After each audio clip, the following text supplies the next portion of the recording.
Welcome back to another CeltsAreHere weekly bulletin. It's a cup final special, and we're joined by a man who's played in what has probably been two of the most memorable cup finals for Celtic fans in the past 30 years, Simon. I'll say that quietly because, again, we've got you on today to promote the event that's going to be happening at the ACC Armadillo in a couple of months' time with some of your former teammates. To remember Wim Jansen, who sadly passed away, of course, last year. Just off the bat, tell us a wee bit about the event. Yeah, well, this year, as you stated there, it's 25 years actually since we won the league with Vim's team. So we're doing a show at the Armadillo. I think most of the squad are going to be there with a few of the guys on the stage. So it's going to be a really good night. You don't get to meet these guys every day of your life. You know, a lot of us have went different directions in the 25 years. So it'd be great to see the boys on the night. I'm sure it'll be a great evening. And I think Vim's family are coming over as well, so that will make it extra special. It's been good to see that relationship kind of re-emerge again. Obviously, I don't think that relationship between Wim Jansen and Celtic ever really did disappear, but it's been great. Obviously, the book came out last year. Yeah, I see that there's, I think, a new kind of training facility at Feyenoord as well over there, and that's great to hear. So I think that's a really nice, touching tribute to him. Obviously, this is a big week. We're looking forward to this League Cup final. You've experienced of playing cup finals for Celtic yourself. I think when you were actually last on, it was towards the back end of last season, and I was talking to you about those similarities between Vim's team and Angie's team that were starting to be compared. You know, winning the League Cup and the league, a rebuild, new coach that a lot of people don't really know a hell of a lot about. Just to take you back to the kind of summer of '97, what was your first thoughts? Because you'd been playing under what was, icon, Celtic legend. People refer to Tommy as Mr. Celtic. Yeah. In comes a very well respected football head, a player that had played at the very top level, both for his national team. He'd won a European Cup, of course, against Celtic. What was your first thoughts when Wim Jansen arrived at Celtic? Well, I hadn't heard of him. If I'm being honest, you know, I think that there was a kind of parochial ignorance towards, you know, anything outside of there was other names linked that in my eyes were more familiar to me. So when Vim came in, it was all new. I didn't know him at all. But then you kind of dig a wee bit and you find out that he's played in 2 World Cups and been at Feyenoord, and obviously all the experience that he had. Been over in Japan, which again was similarities to Ange with the coaching experience. But what I will say is in that first few weeks, you know, from possibly the first training session, I really enjoyed it. You know, it was all intense football stuff that you probably link towards that Dutch kind of philosophy, if you like. And, you know, I really enjoyed it and warmed to it straight away. So to answer your question, yeah, I don't think a lot of Celtic-minded people would have known a great deal about Vim, but my goodness, he left his legacy or his effect on the club with that one season.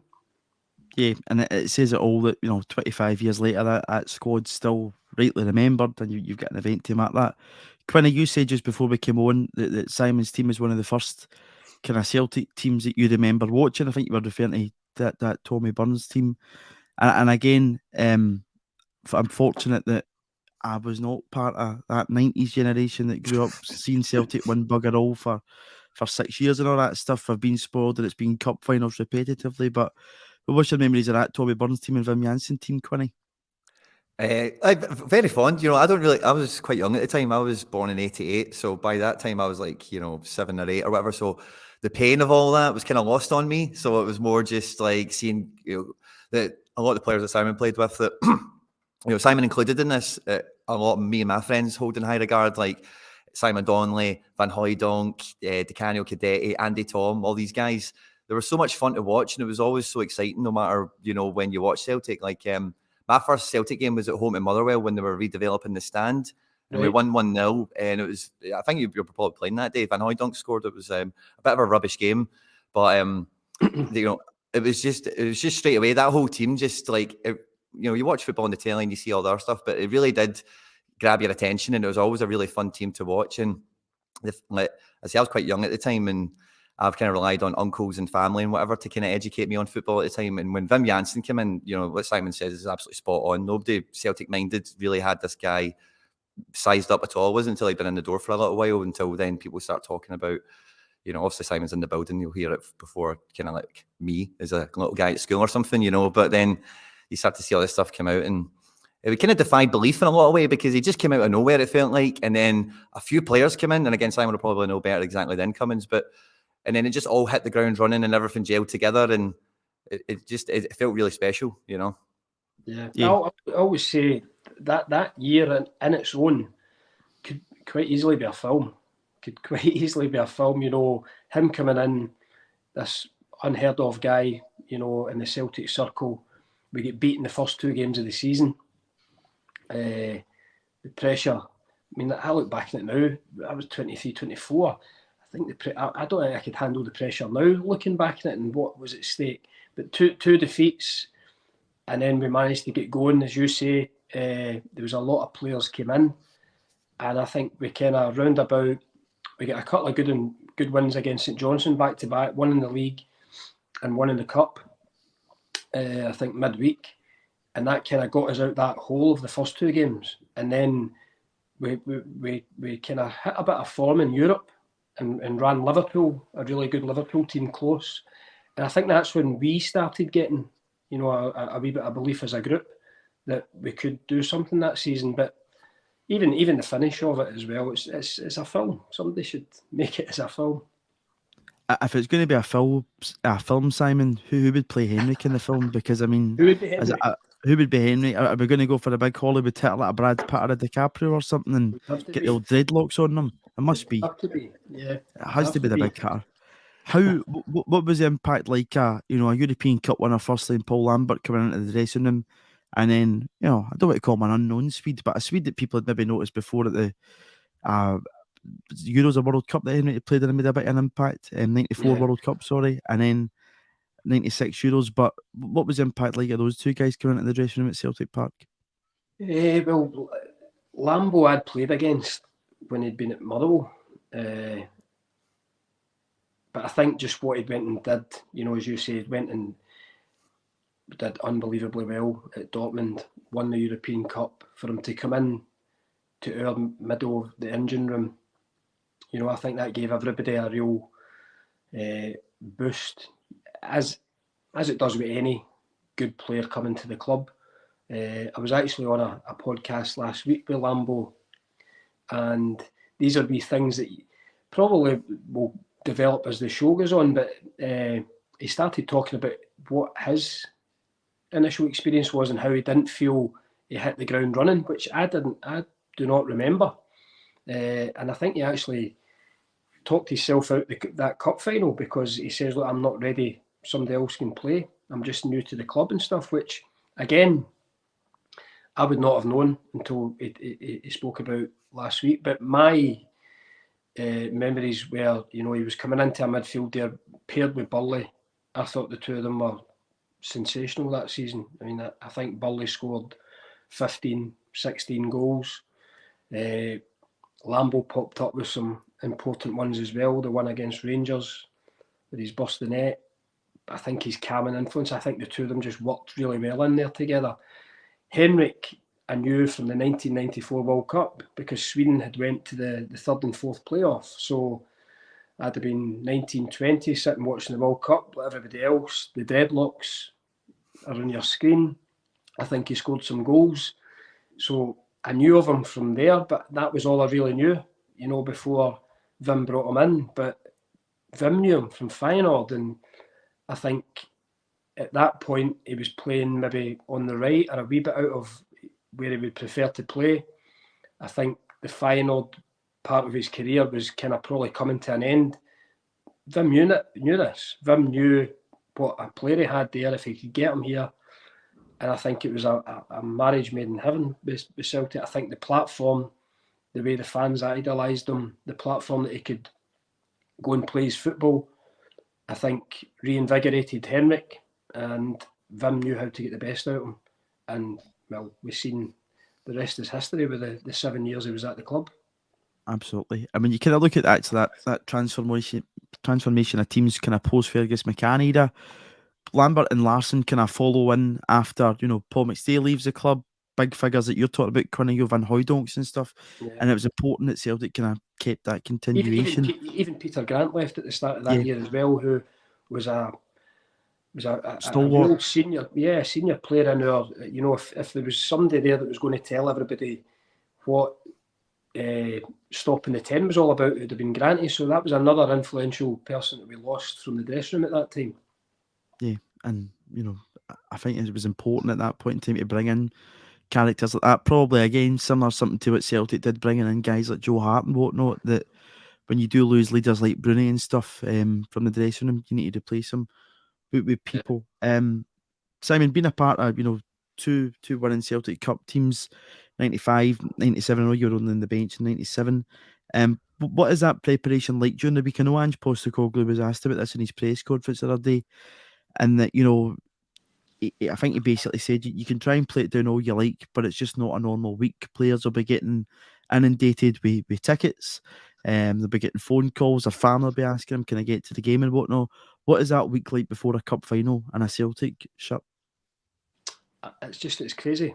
It's crazy, and I think trying to put myself in the boys' shoes just now with everything with social media, hopefully they're staying away from all that stuff, because you probably can get caught up in that nowadays as well. It's another way of people reaching out to you, whether it is for tickets or whatever. I think they just have to try and keep their preparation as normal as they possibly can. There's more press towards it. There's more attention towards it. I think this one, I never experienced a Celtic Rangers Cup final. I think that adds even more fuel to it. So the players just need to, as I say, try and go through their week as normal as they can and prepare as normal as they can. Easier said than done, as Ange just pointed out there is no getting away from it. And it just is. We're on Thursday now, so there's a three days to the final. It just builds up and builds up. As I say, the players hopefully will be focused and can take themselves away from all the kind of nonsense that goes along with it. Aye, the pot's been getting stirred a good bit in the press. One of your old muckers, I never played with Big City, but you know him well. Has had a wee bit of a ding dong with Michael Beale, shall we say? It'd be interesting to see they two come up face to face. I seen the press conference between the two managers the other day. I correct myself, I seen the picture. So the picture gets put on social media and everybody has their own take about it. By all accounts, the press conference went quite smoothly and cordial between the two, but the picture goes up on, it's unusual for that. I've never seen that before with the two managers at the same time on camera. So it's just all whipped up. But I think if you strip it back, I'm an ex-player, you strip it, the most important thing's the 90 minutes on Sunday. That's where you do your talking. Yeah, do your talking in the park, absolutely. And it was almost like a kind of pre-boxing fight. That's what I kind of joked last night. Where's it going to end? Next time, will it be eyeball to eyeball? Aye. Face off. It could That'll be the next thing. They'll bring that into football. That'll be the next thing. You never know. Head to head. That would be quite the matchup. It would have been actually, if that was going to be the case, Gio going up against Dange with that, but would have been even a kind of a funnier one. But Quinny, Simon talks about the big prizes at stake here on Sunday. It's a cup that Celtic's did particularly well in recent years. Celtic kind of went through a real spell in the 60s winning the League Cup a lot, then we went through a real drought of not winning the League Cup, and it became that kind of bit part trophy. I think we only won it once during the 1980s, once I think during the 90s, and it just kind of seemed rolled on kind of post Martin O'Neill with that. Do you think it maybe adds a wee bit more to it that post World Cup break both teams remain unbeaten? Oh yeah, I think that definitely plays a big part in it. We were talking before coming on in terms of like the great thing about these kind of games, especially when it is a final, when it does happen, is both sides of the fence go into it believing they can get something out of the game. Because it is a final, and that's just the nature of it. And form does go out the window with some of these things. The derby, the final, all these things kind of melded together. But there's no getting away from it. Like Simon says there, it's all about what happens in the 90 minutes. And having good form and good tempo going into any game is always going to make it extra spicy. Simon, taking you back 2 months, the New Year derby game, I was at it. And when you're in Ibrox so early on, team news come out, you kind of looking at it and thinking, what's going on here? James Forrest had came into the team. Alistair Johnson was in for his debut. You'd seen a guy like Jota drop out. Moy dropped out. Obviously, we found out there'd been a kind of virus bug going through the Celtic dressing room. But I think for a lot of us that support Celtic, we kind of looked at that game as a kind of one that we're looking at that I think we thought Rangers had to kind of win it to think there's any title race here at stake. They never did that. Celtic at the point at the end. I just think getting into this game that Celtic's going to be a completely different team on Sunday compared to that one that went to Ibrox at New Year. Yeah, and as somebody that is lucky enough to cover most of the Celtic games, I thought last week they were excellent. I thought Hatate in particular, after his 2 goals against St Mirren coming off the bench the week before, I thought he was superb. I think he's getting stronger. I think he's getting better by the game, and in a position in Celtic's team where it is really strong. If you add Callum McGregor into there, and then if it's been Moy who's been in form recently, it's a strong area, and I think it's probably a key area where the game could be won or lost. So I feel Celtic are coming into it, as you say, I think they are coming in stronger. We couldn't, envisage the sickness the last time and different people missing out. Having said that, I think Celtic started that game okay, capitalised on the mistake, went 1-0 up, and for a point, threatened to go and get more goals, and then the momentum of the game kind of totally changed round about the halfway mark. So yeah, I think Celtic, they know they have to be on it on Sunday, but I think they're going into it in a stronger place than the last time. My only concern, I would say, is Kyogo with the injury a couple of weeks ago. He was back last week, and by all accounts, he's okay. But out with that, they look really strong, solid at the back, and you just hope everything clicks on Sunday. Absolutely. Quinny, when you're looking at it, as I say there, I think we're a completely different team. Alistair Johnson's came in. He's now had much more game time. It was obviously his debut. Starfelt had just recently returned from injury. I think he'd only played, 4 or 5 games before then. Taylor goes off injured, etc., etc. All kind of brews into a storm, I think, in that particular day for Celtic. One player who I think could be really important, I think, is Jota. But I just want to kind of talk about him. He scored twice against Rangers in his 2 previous starts against them. We only get 13 minutes at Ibrox. I think this could be a hell of a big day for him, just due to the fact as well that he missed the previous League Cup final, so he's never really had the platform to shine in a final for Celtic as of yet. Yeah, I think I think Jota's definitely a big game player, and he's not really had, like we've been speaking about it on the show for like this season, he's not really had that many. At the very beginning of the season, I take that back. At the very beginning of the season, he scored some worldies and he really set the place on fire. But really, since then, he's not really won as a game. He's not really turned the tide. He's not really, really stamped his authority on a match. So when we look at how much of a kind of cult status Kyogo got from the last final, the pictures with the flare going off behind him and the beast of a goal that he scored and all that kind of stuff. Jota, the sort of guy he seems to be, I think he will be looking at this final as a real opportunity for him to get his name on the season, as it were, Simon, what's your take in Jota in this final? I think that was something. I was at a press conference and somebody actually reminded him, he'd missed that League Cup final last year, which is kind of quite mad to think about. But he's not really actually had that opportunity to shine in the big platform for Celtic as of yet. Yeah, I think Sunday could maybe be his day for that. It was a hamstring injury, wasn't it? I think so, yeah. I think so. I mean, as Quinny says there, I think Jota started the season unbelievable. And then, had a little bit of a dip, but I think he's been coming back recently. I think he's looked back to his best. His contribution in games is second to none. His numbers, don't get in for a lot of stats, but his assists and goals are really, really good. There's a couple of people I spoke to during the week there, lean towards Abada because he's a good history in these games. He's popped up with important goals. I feel Jota is back towards his best. I think Celtic start with Jota at the weekend. I really do. And as you say, he is one of these players. I know the game in the Bernabeu where we get beat, but he scores a fantastic free kick. I think he will relish this stage on Sunday, and he could be a big player for Celtic. That was a goal that surprised the Spanish older gentlemen that were beside me, because we ended up in the home end. And obviously, I think we're 4 or 5 now doing at that point, and I've jumped up when he scored. It's an absolutely cracking free kick. Probably the best.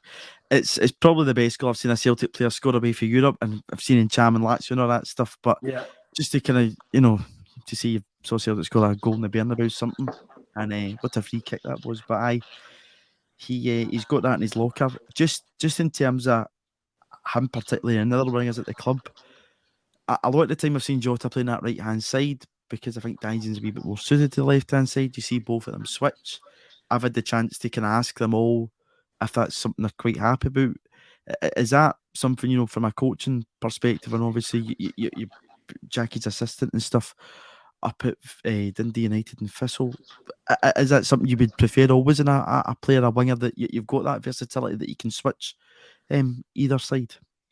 Yeah, I think so. And I think a lot of the guys there are quite happy and capable to do such a thing. I think there's quite a lot of fluidity in Angie's team. You look at the fullbacks. I watch the fullbacks each week, and sometimes Johnston's over where Taylor should be, and vice versa. They kind of creep into different areas of the pitch. Celtic have got a lot of the possession, albeit a lot of the time. But I think these guys at the front end of the pitch, they like to float about. I do like seeing Maeda on that left hand side. I think he's really effective. And listen, Jota's one of these guys who he'll take somebody on. I think Maeda's just likes to push it by and take his pace takes players out of the equation. He's so dangerous to play against. But I don't think Maeda started against St Mirren, or rather went through the middle when Kyogo came off, and was effective at the World Cup for Japan through the middle. So I think it's another string in your bow if you can be effective at that front three, because it's, again, we talk about the midfield being really strong. There's somebody waiting to take your jersey if you're not doing it in that top three as well. Absolutely. It's something myself, Quinny's been talking about a lot in here, is how players complement themselves in this Celtic team. And if you find, maybe Dysen's pairing up a wee bit with Kyogo for the middle, you'll find that Hatate ends up on that side or wherever. There's just so many different options. That in mind, Quinny, Dysen, going into this, for me, he starts and he plays because he scored at Ibrox. I think he's in great form post-World Cup. But as Simon says there, if you're not pulling your weight in the top three, you end up going to drop out yet. In terms of that midfield area, I think Hatate, Callum McGregor is your captain. We're both stick-ons. Let's get into the real nitty-gritty here. Aaron Moy, Matt O'Reilly. What do you think the manager's thinking is going to be going into this between both of them? It's a really tough one, isn't it? Because I think we were talking about this before the last derby, that he does seem to prefer O'Reilly. I think O'Reilly's played in all the derbies he's been available for. But the form Moy's been on, and Moy does have a bit more experience, so just with age and having a career behind him at this point.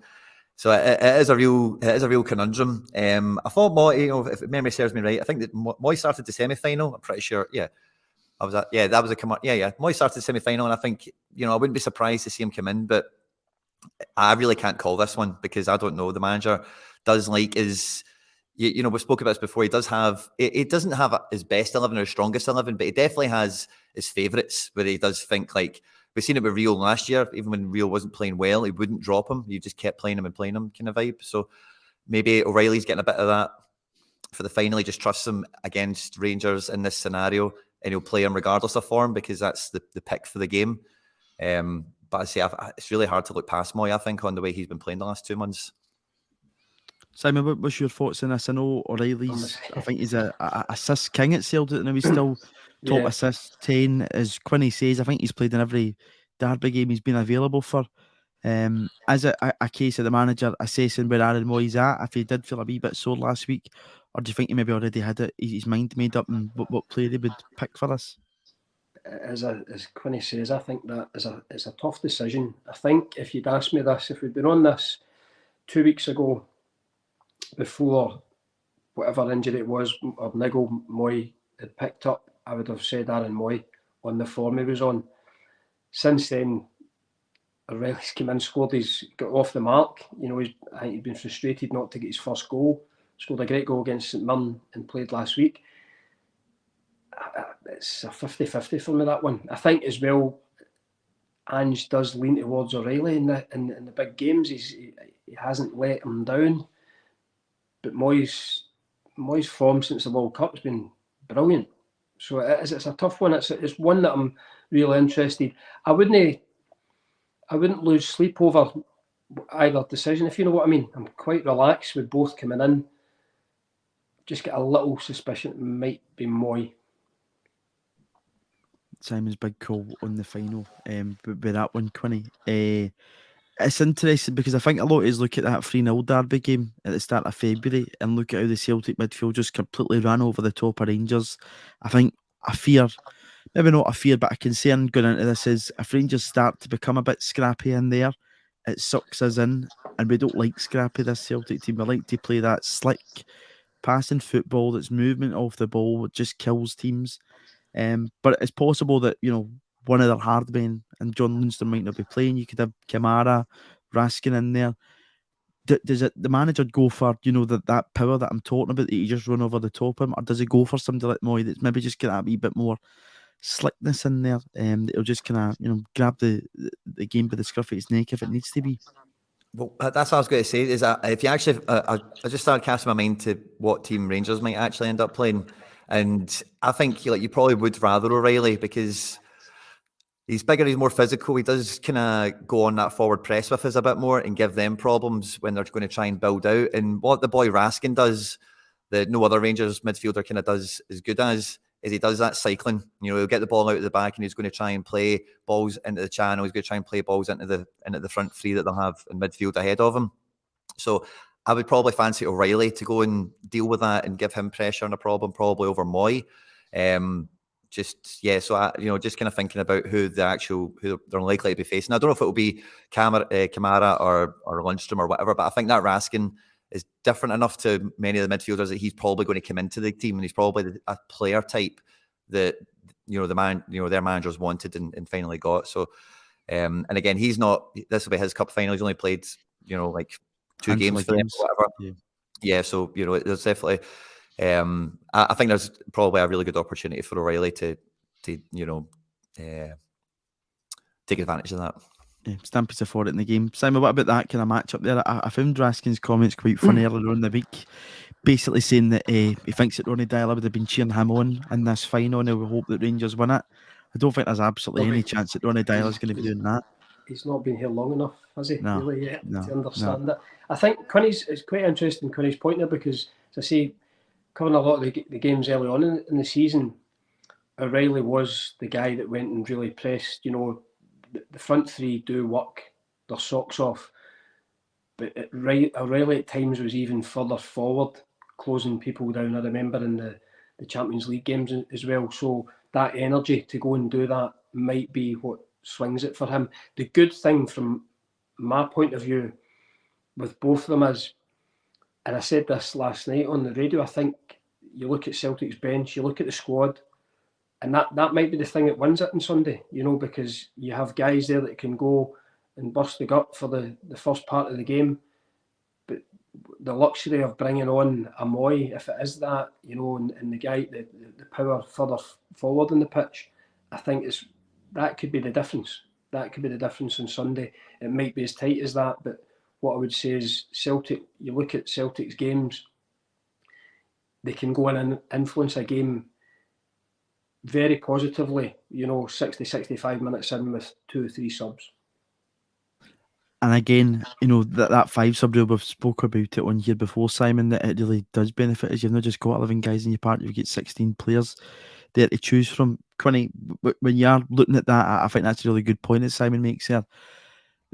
The Celtic bench, the Celtic squad, in my opinion, is stronger than the Rangers squad. Obviously, Rangers have got a lot more injury concerns heading into this too.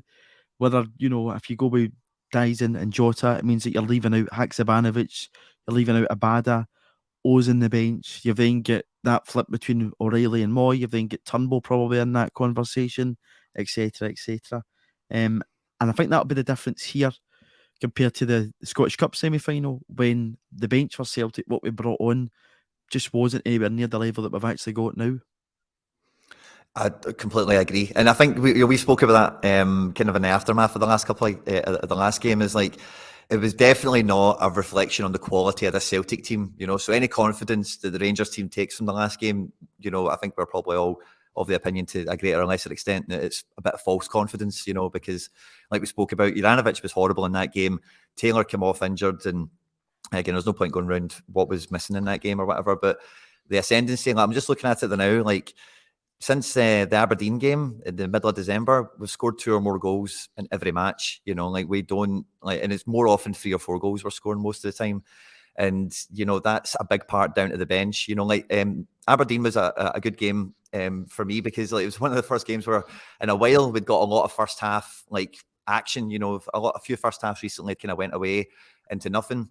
Or the first half would have something and the second half would have nothing. But at the weekend, you know, right at the end, the subs made a difference and got goal number 4. And I think very much, like, when it comes to, if it did get to extra time or anything like that, the power we've got across the squad, I just don't, you know, I think we're going to really run all over them on the pitch. I don't think the scoreline could necessarily be like a massive gap or anything, but I think on the actual pitch, in terms of what's going to go on for 90 minutes, whatever, I think we will be all over them. And a big part of that's because the bench will just keep it going. I'll say this, right, as a wee one I'll throw out there. I don't think we'll see Turnbull in the final. I think when we see the midfield swap around, we're going to see Iwata come back in. And for anyone that did watch Aberdeen, when Iwata came in, McGregor was doing that O'Reilly big front press up at the front line. And I don't think Rangers would see that coming. I don't think they would be able to handle it if we were then bringing on Abada and, you know, all these kind of guys to go along with that as well at the last 10 minutes, the last 5 minutes of the game. So I think, yeah, strength and depth is a huge overkill for us. Simon, I wanted to read you this Celtic bench for that Scottish Cup semi-final I was talking about, the one that we get beaten this time in. Julian, Kyogo, Turnbull, McCarthy, Johnson, Nidiguchi, Bain, O'Reilly, Forrest, Ralston, Welsh. That compared to now, no disrespect to those guys, it's a completely different proposition. I think Kyogo was just back from injury. Turnbull wasn't long back from injury. And even kind of the former Forrest compared to that point. And now I think it's completely different. It just looks so much stronger. And that's actually, I think, a fair point that Quinny makes there. That there's probably guys on our bench like Owen, Iwata, that Rangers probably don't know too much about, like any other side. And if you're bringing them on in a cup final and it's going your way, it just becomes increasingly difficult when you start to see guys like that come off the bench. Yeah, 100%. And I think that's obviously been what Andrew's looked at from the day he walked in the door. You know, he's done it gradually over transfer window and transfer window. I actually forgot, and I was at the game, I watched the Iwata come on, but Quinny makes another good point there. McGregor moving further forward. I've always liked Callum as a forward-thinking footballer. He's fell into that deeper role brilliantly, you know, as a captain and the leader of the team and keeping everything ticking along, but he's more than capable.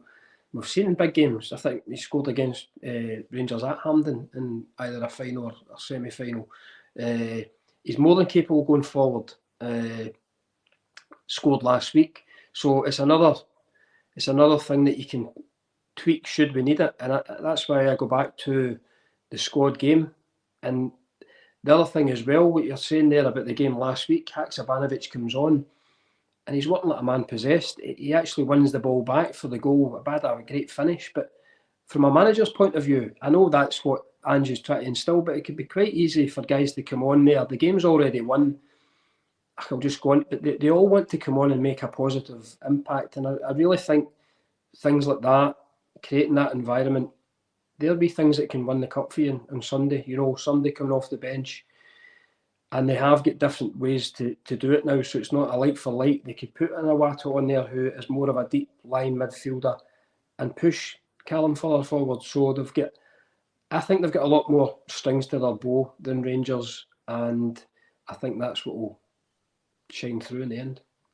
And you're hoping that Barisic and Tavernier have been tormented for whatever it is, 70 minutes, and then Abada and Haksabanovic come on and they think to themselves, just chuck it now, let's finish the game. Quinny, one player, you know, you mentioned probably how poorly Juranovic was in that derby game at New Year.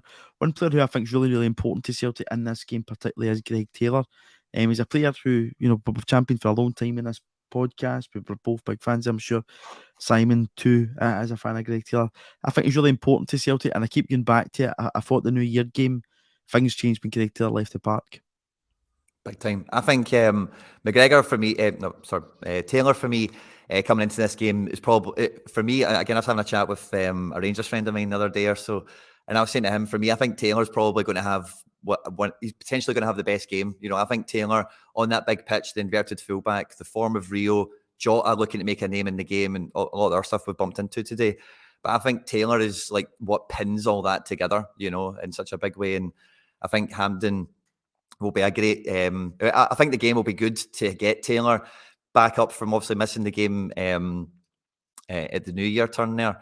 But I think this is a game where, you know, if we are going to be moving somebody from midfield into that kind of forward press in the first half to make it busy, when Taylor comes in there against, you know, whoever they've got, you know, like he's been a world apart for, like, when you look at any left back in these inverted roles, like all across like European football, like he's in the box, he's in the final third, like Simon said, sometimes he pops up in right wing and he really goes everywhere and anywhere. And you can look at that on a video and you can put cones out on the training pitch and you can kid on that you're preparing for it. But when your head's on a swivel, when guys are running all over the place and you're meant to be following a man and retreating to a low block, that kind of thing is just mental to deal with, you know. And I think like Taylor is going to be such a huge part to, you know, any performance that I'm hoping and expecting we get.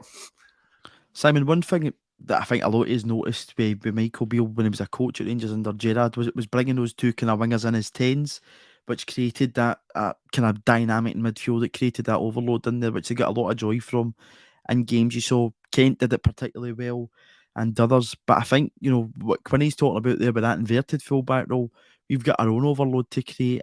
And just, I don't think Michael Beale per se has maybe been caught out by it, but I don't know if he knows how to counteract it, if you know what I mean.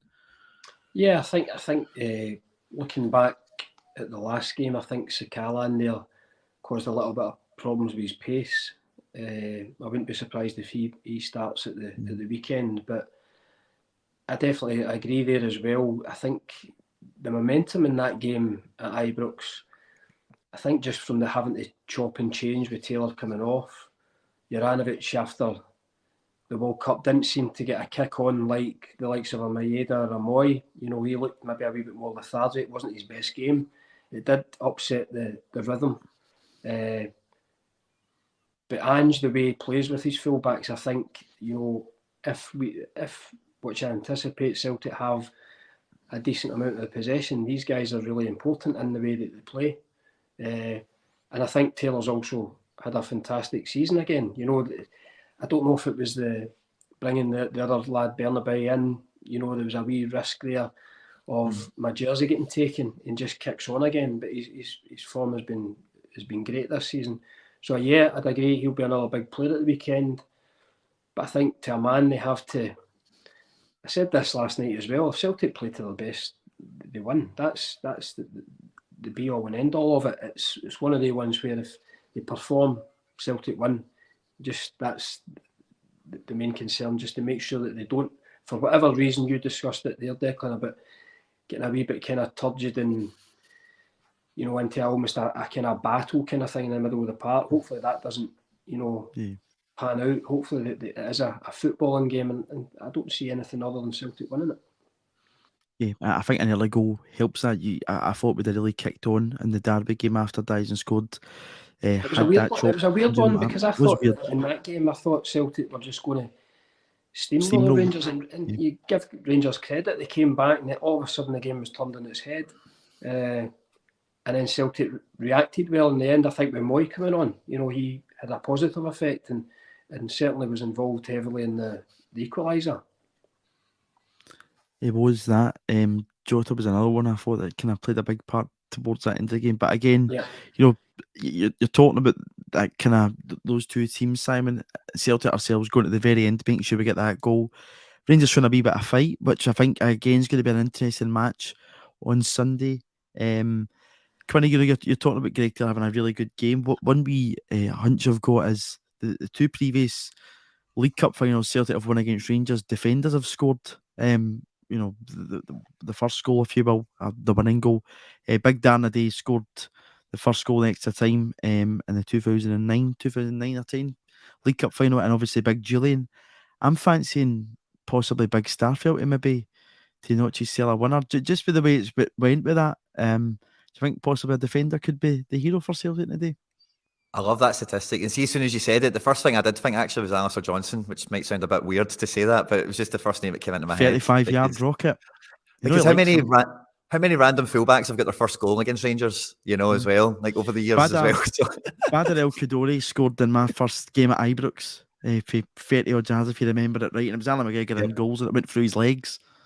Most bizarre goal. So that was the first name that came in my head. But Starfield could get one for sure. Listen, I'm not just as long as somebody gets it, but I'd like more than one, to be honest. I wouldn't like to be like the Julian one last time when Celtic were hanging on a wee bit. Aye, and even kind of looking at that team, Simon, somebody put this up on Twitter last night. There's a possibility that 8 players that played for Rangers in that day in 2019 actually start on Sunday. I think I've seen that, yeah. That's, McGregor, Tavernier, Goldson, Barisic, Kamara, blah, blah, blah. For Celtic, it's likely going to be one and Callum McGregor. And we're talking about, teams chopping and changing and all this stuff. I remember going to the game that day and I saw Lewis Morgan was up top and I thought, oh, what is this? And then Edward eventually came on. You could see why Lewis Morgan was up top because he just was absolutely nowhere near fitness. So again, even kind of looking back at any kind of previous time I think we've played Rangers and we've been off and maybe get beaten in the big stage, there's been probably an issue with the squad there that's probably been down to it a wee bit.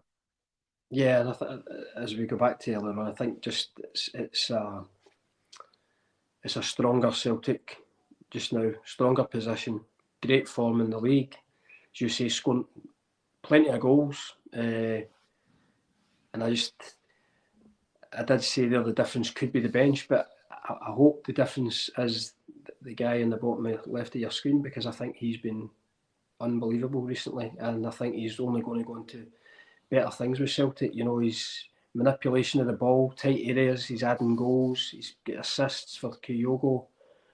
I think if he ticks at the weekend, it could be a really good day for Celtic. Let's talk a wee bit more about McQuinny, because I don't think I've really did him justice with a wee bit at the start. He obviously missed out in the World Cup, and he said a lot about that being a bit of motivation coming back after the break. He's added goals to his game. The thing I want to ask you is, at this point in time, is he the best player in Scottish football?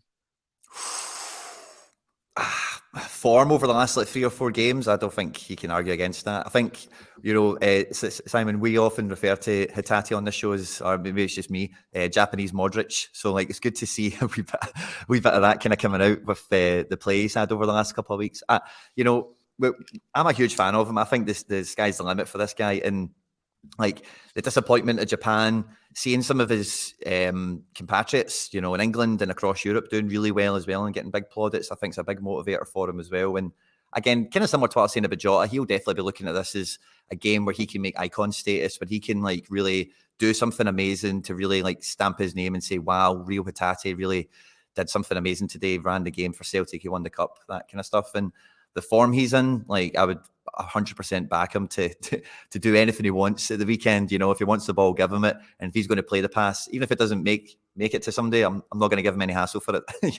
Let him do what he wants. He's earned that, I think, in his form. And yeah, and again, I don't think Rangers will probably give him the attention. I think Rangers will probably think it's, against us, he's not going to get that space. Against us, he's not going to be able to do that. And I think he very much will. And I think he's a big player. He's a big game player.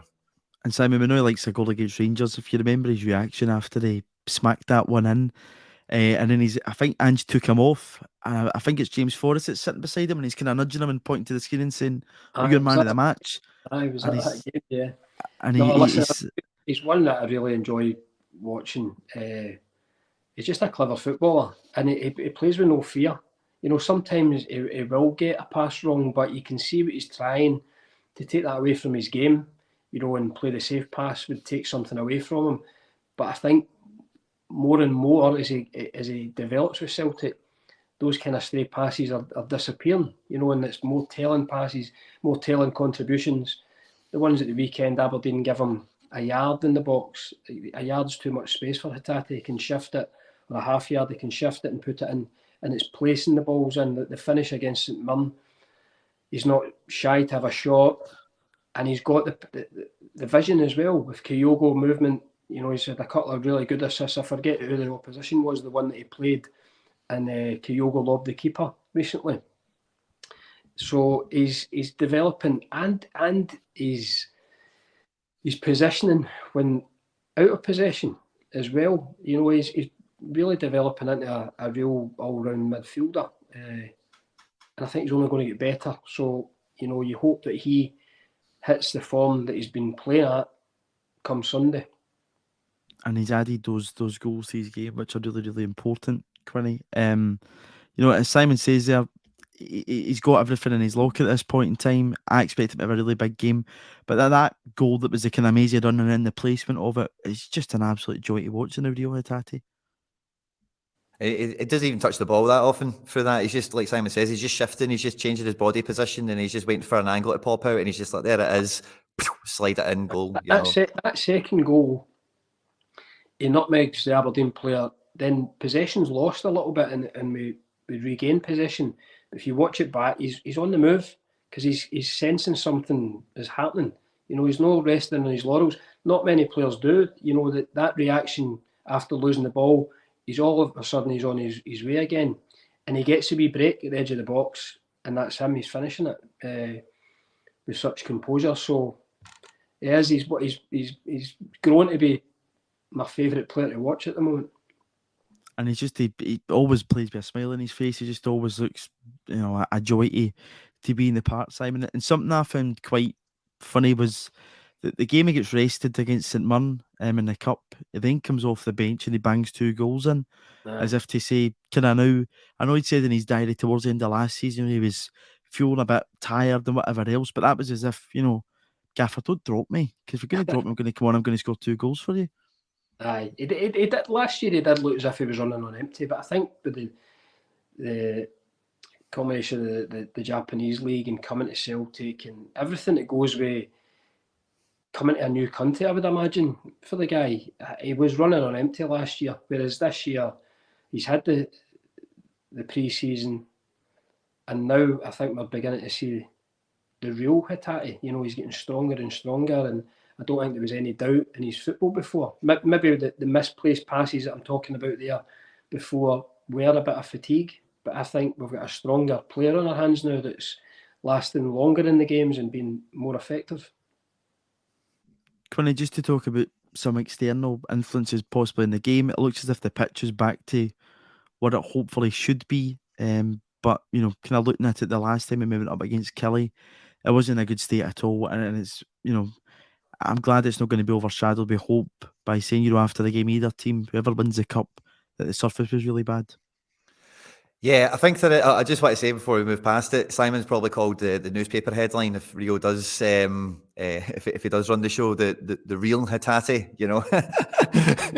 So that could be what we see after the game for sure. But I think this game will have a lot of non-football factors. Maybe the pitch is one of them, but I think there'll be a lot of non-football factors that come into the game that maybe influence the flow of the match, decisions, bookings. Who knows how everything's going to pan out.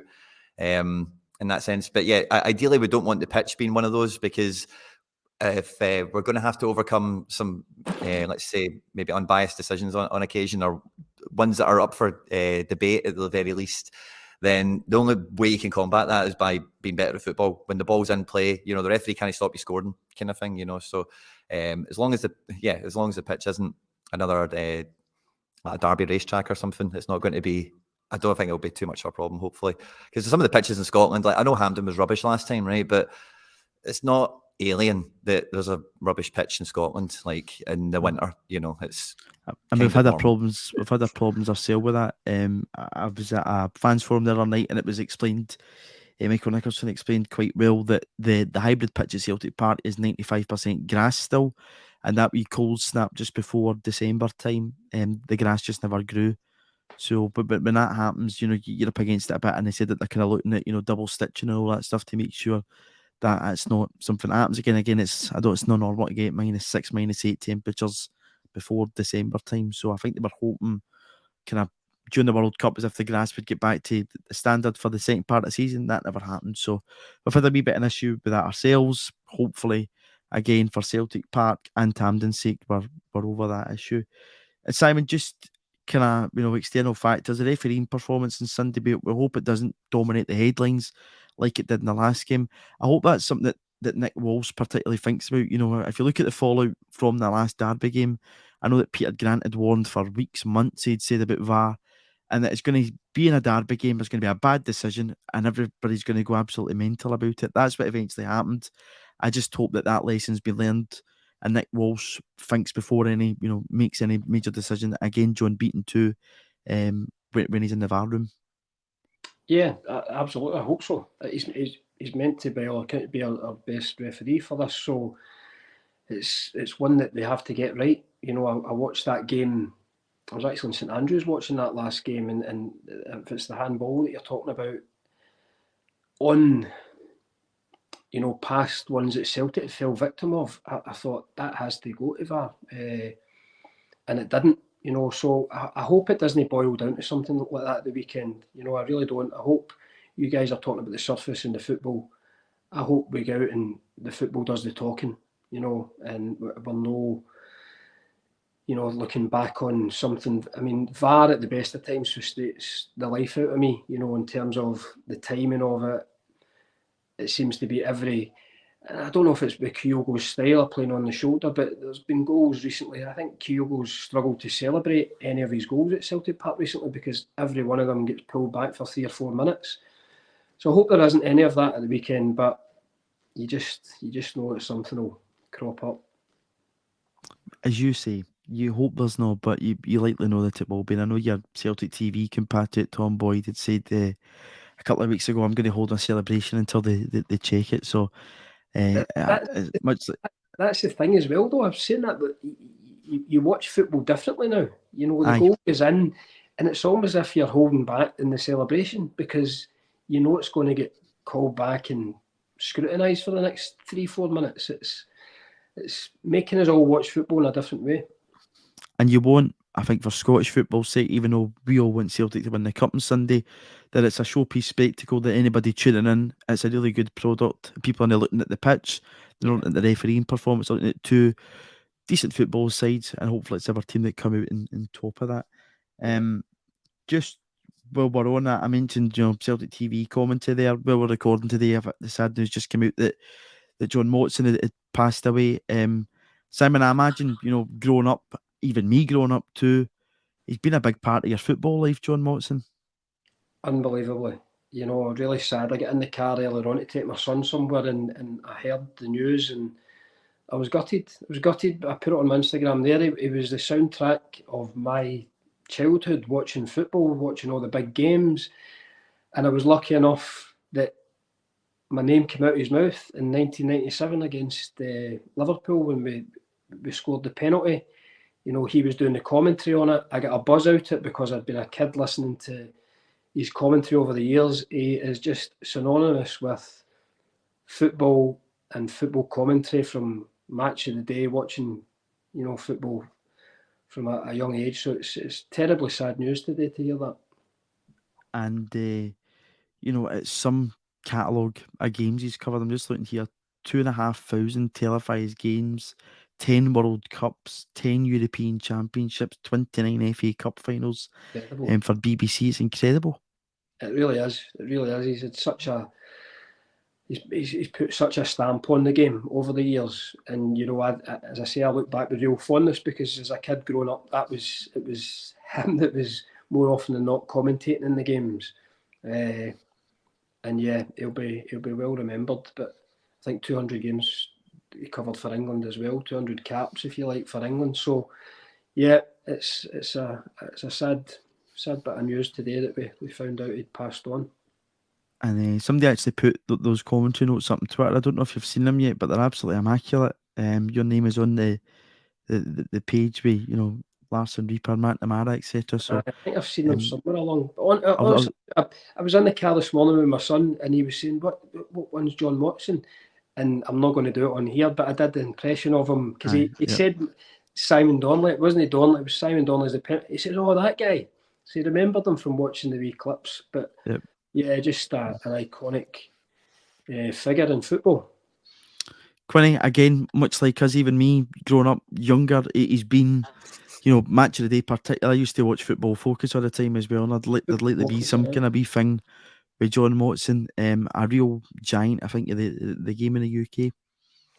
Yeah, again, it's just someone that's just been like part of football, if you know what I mean. He's not like a team, he's not a player or something. He's just like I don't know. I guess you get nostalgic and all that stuff when this kind of thing happens, but as like a kind of uncle kind of figure, I suppose, if you like. He's commentating on all the games, and even for the last like couple of years, he wasn't commentating as much, but I think he was doing some like kind of like stuff like this, just talking about football and sharing experiences and stuff like that. And the guy's met everyone, seen everything, and and if you catch any of that stuff out there, I'm sure it's a good listen for the ones I caught anyway. Definitely very good. And yeah, it's one of these ones where you do hear it doesn't matter how well you know them or anything. You feel actually sad when you hear that kind of thing about a guy like him. Just lastly, and this is when I want to get your take on, Simon. I've seen a wee bit about KT during the week, the press with a possible link to Newcastle. If he did go, they'd about to cover at Celtic. I've got a 15% reported sale on it. Would make $4.5 million if it was a 30 million type of fee. Is Newcastle United the type of team we'd expect Kieran Tierney to go to? I'd much rather see him go in a European league. What's your take on this? Well, I think obviously with the money back in Newcastle, I think they are going to move forward in terms of success and up that table. They've got a big following in the North England. Are very passionate. I remember the Newcastle teams of Esprit and all that mid-90s. They were exciting to watch. So I don't think it'd be a bad move for him. I know it wasn't that long ago he was been linked with the likes of Real Madrid. And I don't know what's happened at Arsenal, because I thought he was doing really well. They brought in Zinchenko. You can argue that Zinchenko can potentially play middle of the park as well.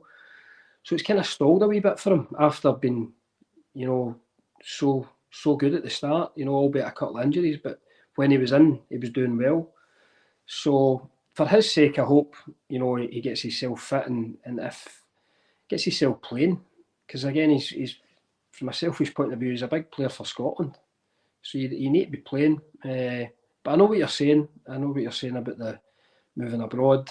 It's a wee regret that I didn't have a wee experience of that myself. You look at a few of the younger boys now moving to Serie A and stuff like that. It must have been an amazing experience for them.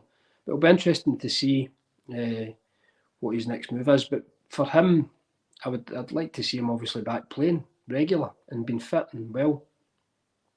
I think he's only started something like 4 games for Arsenal this season. And when they're in the hunt for a title race, it'd be great for us to see, KT, Scottish Premiership winner, Premier League winner. But Quinny, even if that is the case, he's not really played a big part in it. As I say, Celtic would benefit off this financially, which is always a great bonus. But you always want to see when your own do well. He did particularly well down there. He was, I think people were saying he's to get the captain's armband in it. And in this kind of past year or so under Arteta, it just looks as if that's fell away. But I tell you something, having KT on one side and Kieran Tripp on the other side would make for a hell of a fullback pair. For sure. I talked to a lot of Arsenal fans, and when Tierney first went down, they said to me categorically he was the best player in the team when he first went down. He was the only one that had his, I won't swear, but his stuff together, and he was a captain on the pitch, and he was a winner, and he was a leader, and he'd done a lot of work for them in that sense. So I thought when Zinchenko went, he was going to play midfield, because he said he wasn't happy at City playing left back. That seemed to be the thing.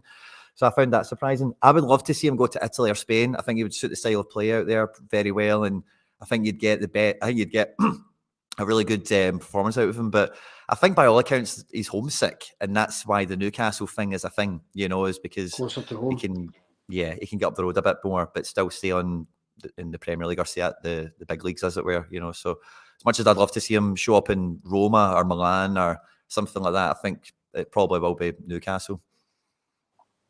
That could be a shout. I've never really thought about that, with the homesickness type of thing. Simon, are you saying then Sunday, O'Reilly or Moy? I want to get you boys. I think we're all going to agree that Hart and goals, back 4, Johnson, Taylor, Vickers, Starfelt, McGregor, Hatate, Jota, Maeda, Kyogo, O'Reilly or Moy? as I said earlier, I wouldn't lose sleep when I look at the team and either playing, but I'm going to go with, I think, Moy. Quinny, what's your call on this? I'm going to go O'Reilly. So I'm glad we're different. I should just say Awata for the sake of it, but I won't. I'm gonna go with O'Reilly as well, just because he's you know, a wee bit more experience in this. I think just with that wee niggle, the manager might do to it a wee bit. But I'm just gonna take you off. It's gonna be a minute just so we can see this, if that's all right. We've got that event up there, Unforgettable Experience tribute to Wim Jansen, the team at stopped at 10. It's Friday the 12th of May, 7:30 at the ACC Armadillo. Sorry you couldn't see that throughout the podcast.